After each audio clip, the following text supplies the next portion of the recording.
for you now. Let him bless your marriage now. Let him touch you right now. Listen here. God tells Moses to bring Joshua before Eleazar the priest and the entire congregation to give him charge in their sight. In other words, if you follow your shepherd, you'll be acknowledged by others. When God releases you, you'll be received. And even if you're not immediately received, let the redeemed of the Lord say so. If God releases you and your pastor releases you, there's no weapon. I said there's no weapon that can form against you that may prosper. And every tongue and every backbiting comment and every slight remark and every bit of gossip and every bit of finger pointing that shall rise up against you in judgment, God shall condemn. Yeah, I did what they say I did, but I'm not who they say I am. I am what God says I am. Yeah, I found that. Yeah, I fell. Yeah, I backslid. Yeah, I did that. But guess what? That's not the final report. It's what God says. I know the thoughts that you think towards you are good and not evil to bring you before expected end. There's an expected end that the Lord has declared. Listen here. Listen here. God tells Moses to put some of his honor upon him. He didn't pass on his flaws. He didn't pass on his imperfections. He didn't pass on his inconsistencies or failures. Moses only passed on his honor. God's blessed you with everything that you've learned as sheep. Then he's going to mix it with what you've learned from your shepherd. You then become twice. I shall not want. He maketh me to lie down in green pastures. He leadeth me beside the still waters. The writer of Hebrews called him a great shepherd. Peter called him the chief shepherd. But if you don't want to take their word for it, Jesus said, I am the good shepherd. Jesus said, the good shepherd giving his life for the sheep. Jesus said, I know my sheep and am known of mine.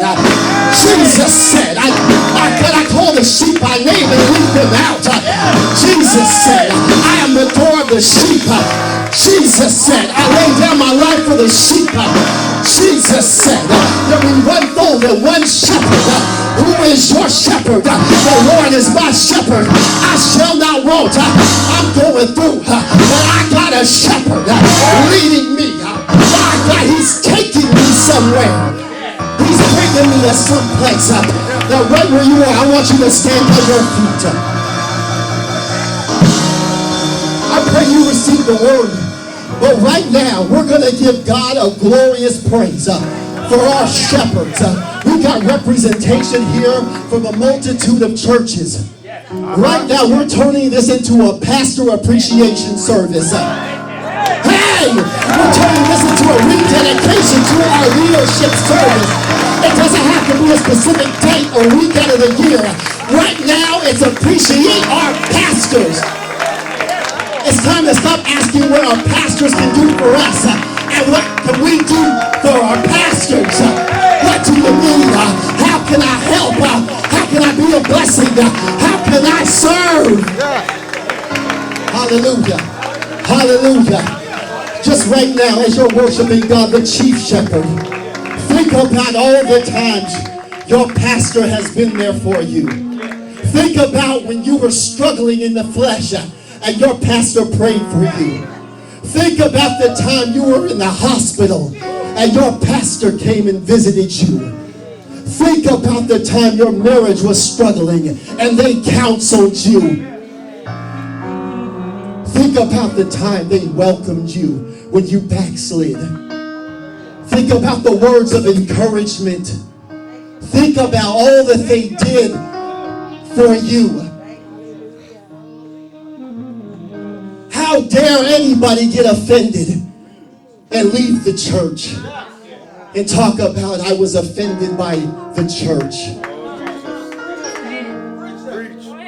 Our leadership has blessed us. Our leadership prays for us. Our leadership takes time to minister to us. They've got their own issues, their own situations, their own circumstances, their own trials and tribulations. But they're dedicated to the purpose that God put on them.